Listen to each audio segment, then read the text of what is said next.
Le Brent a bondi de 5% en une seule séance lundi. Et le CAC 40 a clôturé sous les 8000 points pour la première fois depuis un mois.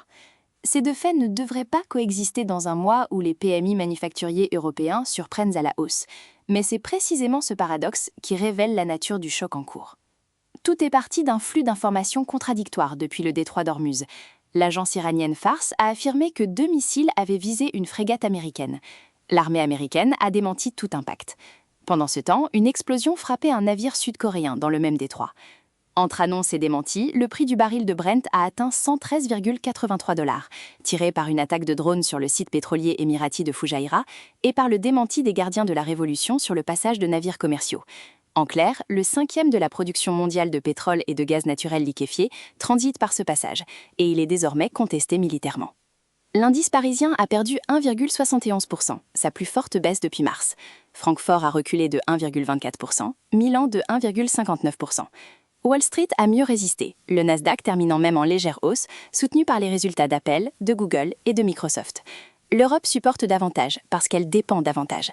Ses importations d'hydrocarbures passent en majorité par la zone Golfe, contrairement aux États-Unis, qui affichent une production de gaz record et ont transformé ce choc en avantage compétitif relatif. Ce découplage entre les deux rives de l'Atlantique n'est pas conjoncturel, il s'accentue à chaque semaine de blocage. Ce qui n'a pas encore été pleinement intégré dans les cours, c'est la durée. Le gouverneur de la Banque de France, François Villeroy de Galhroy, a lui-même prévenu. Plus la situation se prolonge, plus l'économie européenne se rapproche d'un véritable choc pétrolier comparable aux années 1970. Et la réunion de juin de la Banque centrale européenne se rapproche. Ce même choc énergétique que les marchés d'actions ont absorbé en baissant, les marchés monétaires l'ont absorbé en rehaussant leurs anticipations de taux. La BCE, qui avait maintenu ses taux inchangés le 30 avril, a laissé entendre qu'une hausse avait été longuement discutée en interne. Christine Lagarde a désigné juin comme le moment opportun pour trancher. Les marchés ont aussitôt intégré plusieurs hausses d'ici la fin de l'année. Le mécanisme est direct. L'inflation en zone euro est remontée à 3% en avril, portée par les prix de l'énergie maintenus sous pression par la guerre au Moyen-Orient. Une enquête trimestrielle de la BCE auprès de 67 grandes entreprises non financières révèle que les secteurs du transport aérien, de la logistique, de la chimie et des plastiques ont déjà relevé leurs tarifs dans des proportions à 2 chiffres. Ces hausses transitent actuellement par les sous-traitants non couverts, mais leur répercussion sur l'ensemble des prix n'est qu'une question de temps si le conflit s'éternise. La BCE tente de naviguer entre deux risques symétriques. Relever les taux trop tôt freinerait une croissance déjà fragile. La Banque de France projette une croissance française entre 0,3% et 0,9% selon les scénarios.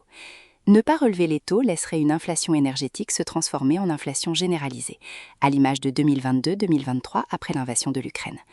Le membre du Conseil des gouverneurs, François Villeroy de Galhroy, a insisté sur la nécessité d'une masse critique de données avant toute décision. Mais la logique des marchés obligataires n'attend pas les données, elle les anticipe. L'inflation sous-jacente, hors énergie et alimentation, resterait contenue autour de 2,2% selon les projections de la BCE. C'est le seul facteur qui maintient ouverte la possibilité d'un statu quo en juin. Si le Brent reste au-dessus de 110 $ d'ici la réunion du 5 juin, cette fenêtre se fermera rapidement. Le seuil de 110 $ est le signal à surveiller. Pendant que l'Europe subit le choc, la géographie de l'offre se redessine.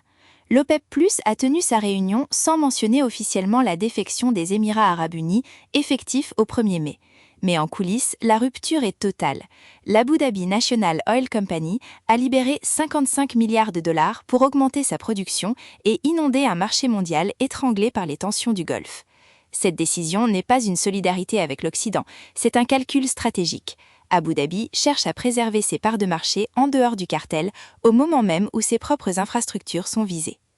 En parallèle, les États-Unis accumulent des réserves de gaz naturel records et exportent à un rythme sans précédent vers une Europe assoiffée. Là où la crise d'Ormuz crée une vulnérabilité pour les Européens, elle crée une opportunité commerciale pour Washington. Ce découplage a une conséquence structurelle. La dépendance européenne aux hydrocarbures du Golfe est mise à nu et les alternatives, terminaux GNL américains, relance des capacités nucléaires, nécessitent des investissements sur plusieurs années. La guerre en Iran a déjà produit un effet inattendu en France. Les ventes de pompes à chaleur ont progressé de 21% au premier trimestre, atteignant 300 000 unités, le meilleur résultat depuis 2022. La logique est simple, le prix de l'électricité n'a pas suivi la même trajectoire que celui du gaz. Ce signal de substitution reste partiel et ne peut pas compenser le choc à court terme, mais il indique que la pression sur les fossiles accélère les arbitrages des ménages. Le poids des preuves penche vers une persistance des prix élevés dans les semaines à venir, tant que le détroit d'Ormuz reste militairement contesté et qu'aucune des escalades formelles n'intervient. l'opération américaine Project Freedom, visant à escorter des navires commerciaux à travers le détroit, est le facteur clé à surveiller. Si elle aboutit à un passage sécurisé et répété, le Brent pourrait refluer vers $100 d'ici la fin du mois, ouvrant la voie à un statu quo de la BCE en juin. Si elle génère une nouvelle escalade militaire, le scénario inverse s'enclenche, et les 8000 points du CAC 40, qui ont résisté comme support symbolique tout le mois d'avril, deviendraient alors un plafond. Chaque jour après la clôture, nous publions un récapitulatif du marché et une analyse des enjeux clés. Abonnez-vous à la chaîne.